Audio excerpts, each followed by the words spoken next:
حضرت انس رضی اللہ تعالی عنہ روایت کرتے ہیں کہ رسول اللہ صلی اللہ علیہ وسلم نے فرمایا، ان کو یعنی لوگوں کو خوش ہونا چاہیے اللہ کے فضل سے یعنی قرآن سے، اور اللہ کی رحمت سے یعنی اس بات سے کہ اللہ نے ان کو اہل قرآن میں سے بنایا۔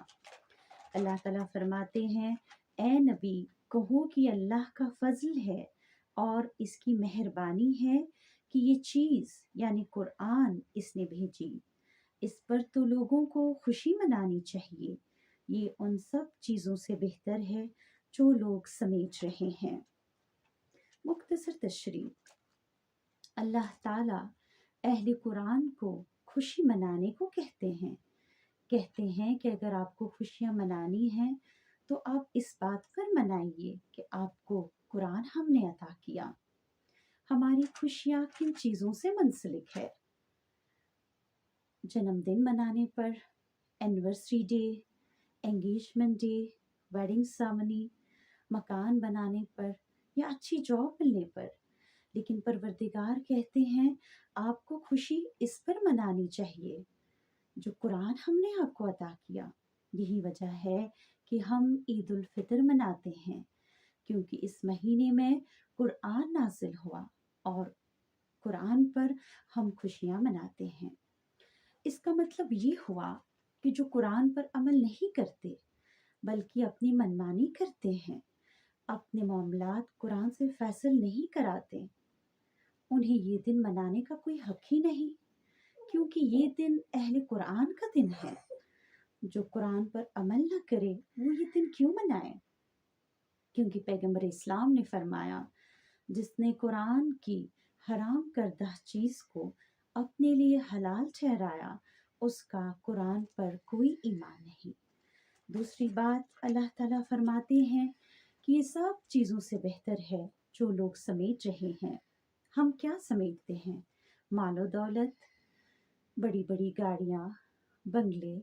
اگر عورتوں کی بات کریں تو gold, jewellery, dresses, crockeries, decoration pieces. پروردگار کہتے ہیں جس کو قرآن کی دولت نصیب ہوئی اسے سب سے بہتر چیز عطا ہوئی، لیکن ہماری توجہ اس کی طرف ہے ہی نہیں۔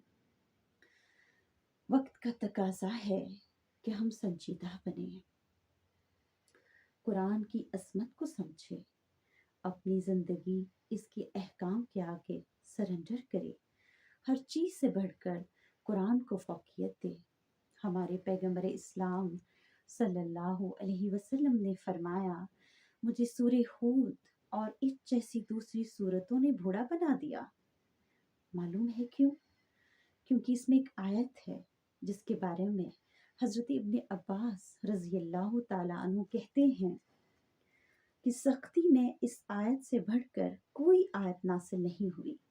آیت یوں ہے، پس آپ صلی اللہ علیہ وسلم جمے رہیے جیسا کہ آپ کو حکم دیا گیا ہے، یعنی قرآن کی تعلیمات پر جمے رہیے، اور وہ لوگ بھی جو آپ کے ساتھ توبہ کر چکے، مطلب صحابہ، خبردار تم حد سے آگے بڑھنے والے نہ بن جانا، اور تمہارے تمام اعمال کو اللہ تعالیٰ دیکھنے والا ہے۔ کتنی بار ہم نے اس آیت کو پڑھا ہوگا، لیکن ہم ٹس سے مس نہیں ہوتے۔ کیا ہم میں کوئی ایسا ہے جس کو قرآن کی تعلیمات نے اتنا فکر مند بنایا ہو؟ ہمیں دوبارہ قرآن کی طرف لوٹنا ہوگا، ورنہ وہی ہوگا جو علامہ اقبال نے فرمایا، وہ زمانے میں معزز تھے مسلمان ہو کر، اور تم خوار ہوئے تاریخ قرآن ہو کر۔